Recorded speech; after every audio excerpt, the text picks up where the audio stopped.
Halo sahabat, kali ini saya akan menjelaskan mengenai sejarah filsafat abad pertengahan, terutama masa Renaissance Karunian. Masa ini merupakan bagian dari masa Prasokratik, di mana filsafat mulai berkembang dibandingkan masa sebelumnya. Hal ini dikarenakan peperangan mulai berkurang dan pendidikan mulai diperhatikan oleh raja setempat. Mari kita lihat. Pada saat itu, wilayah barat atau dunia barat dikuasai oleh dinasti Merovingian dan Frank, dan Raja Clovis dari Frank menjadi raja pada saat itu. Ia dibaptis menjadi Katolik dan seluruh rakyatnya juga dibaptis menjadi Katolik. Namun, setelah kematiannya pada tahun 511, terjadi perpecahan di dalam keluarganya. Anggota keluarga memperebutkan tahta yang ditinggalkannya. Bahkan kerajaan terbagi menjadi 4, yaitu Austria, Neustria, Burgundi, dan Aquitaine. Walaupun demikian, anggota kerajaan yang bukan merupakan keturunan raja berusaha mencari kestabilitasan dalam kerajaan, yaitu salah satunya adalah Pepin si Pendek.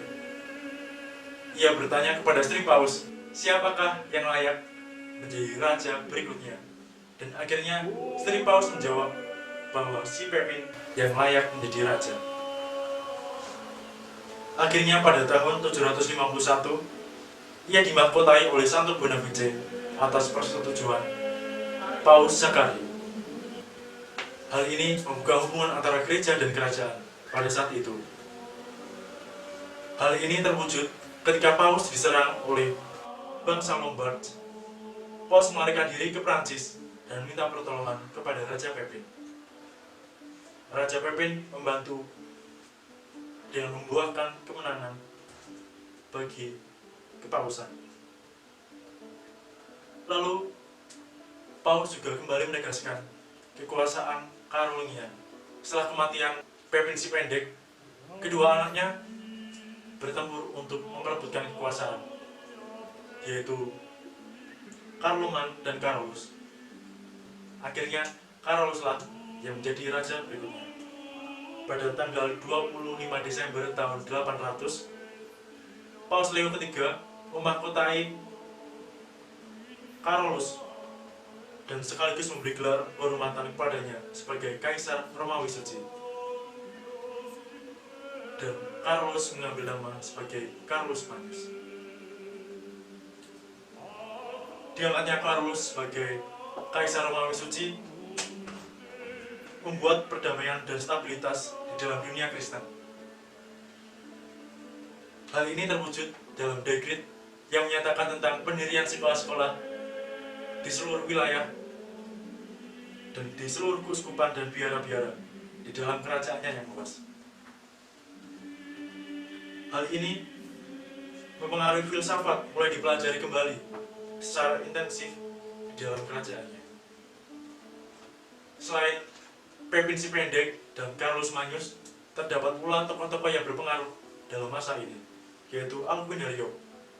Ia merupakan penasihat pribadi Carolus Agung atau Carolus Magnus, sekaligus mengajar dalam Akademi Palatin, yaitu sekolah yang didirikan di dalam istana Kaisaran Carolus Magnus. Sebelumnya, ia merupakan salah seorang rahib Benediktin yang berasal dari Inggris. Namun, setelah bertemunya ia dengan Carolus Magnus dan mendapat persetujuan dari pimpinannya di Inggris, akhirnya ia pergi dari Inggris menuju Prancis untuk mengajar seni liberal dan mengatur sistem pendidikan di sana. Aquinario memiliki kontribusi besar bagi masa Renaissance Karunian. Ia terkenal dengan metode belajar seperti yang digunakan oleh Socrates, yaitu di mana guru dan murid berinteraksi untuk menemukan kesimpulan dari akhir pembelajaran. Selain itu, ia juga menentukan sistem pendidikan yang digunakan di seluruh sekolah di dalam kerajaan pada saat itu. yaitu ia menentukan sistem ke dalam trivium dan quadrivium. Trivium terdiri dari 3 mata kuliah,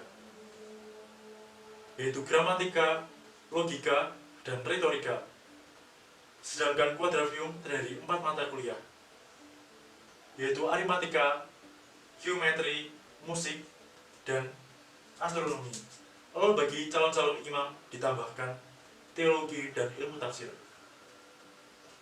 Pada masa tuanya, ia menghabiskan waktunya di Vihara San Martin di Tours dan meninggal pada tahun 804. Tokoh kedua ialah John Scotus Erigena. Ia merupakan seorang Irlandia yang diperkirakan lahir pada abad ke-9.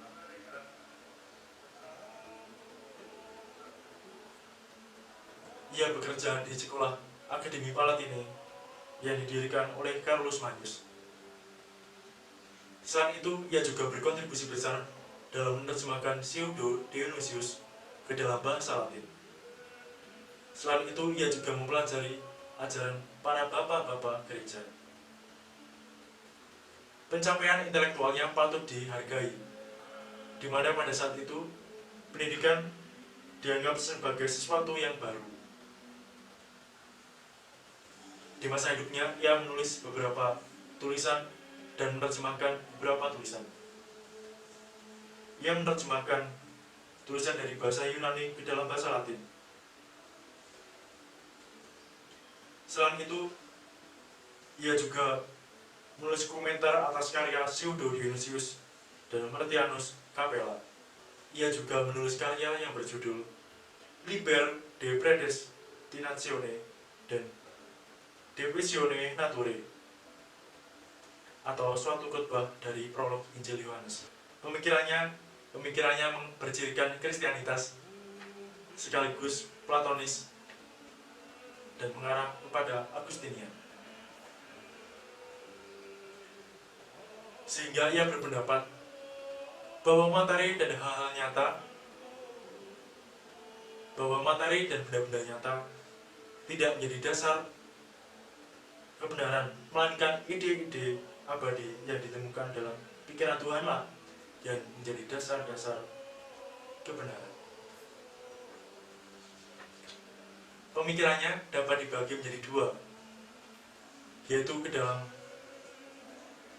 epistemologi dan kosmologi. Epistemologi dapat terlihat dalam pemikirannya bahwa pengetahuan manusia dapat dilihat seperti sejarah keselamatan, yaitu di mana sebelum terjadi pewahyuan dan setelah terjadi pewahyuan. Di mana sebelum terjadi pewahyuan, dunia masih berada di dalam kegelapan, sedangkan setelah pewahyuan, dunia mulai disinari oleh terang. Hal ini juga terdapat dalam manusia, di mana pengetahuan indrawi merupakan pengetahuan yang tidak sempurna dan masih berada di dalam kegelapan. Sedangkan pengetahuan yang sesungguhnya berasal dari pewahyuan, yaitu ialah akal budi dan intelijensi. Tanpa pewahyuan, manusia tidak mampu menerima pengetahuan sejati. Menurut John Scotus, pikiran manusia membagi alam ketika ia berusaha memahaminya. Lalu ia merumuskan 5 cara untuk memahami alam. Pertama, alam yang agung dan tidak dapat diterima oleh indera manusia. Hal ini berkaitan dengan Tuhan dan esensi dari segala sesuatu. Yang kedua adalah alam yang diakui adalah ada dan tidak ada adalah non-ada. Dan ketiga adalah benda-benda yang ada adalah ada dan benda-benda yang tidak ada ataupun yang akan ada adalah non-ada. Sedangkan yang keempat merupakan segala sesuatu yang menghasilkan kerusakan adalah non-ada dan yang menghasilkan sesuatu yang abadi adalah ada. Yang kelima adalah situasi manusia yang berada dalam kedosa adalah non-ada, sedangkan manusia yang berada dalam kekudusan atau kesucian adalah ada. Dari 5 cara ini, John Scotus melihat terdapat empat macam alam. Yang pertama adalah quod creat et non creatur, yang menciptakan tetapi tidak diciptakan. Yang kedua adalah quod creat et creatur,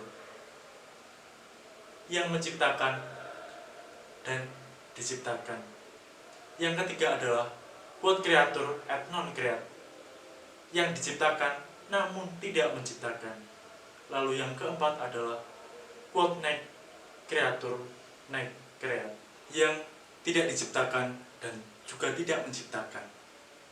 Tipe pertama dan keempat menggambarkan mengenai Allah, karena ia merupakan yang awal dan yang akhir.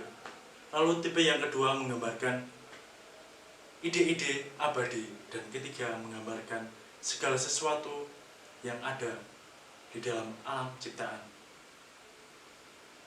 Demikian presentasi saya. Terima kasih.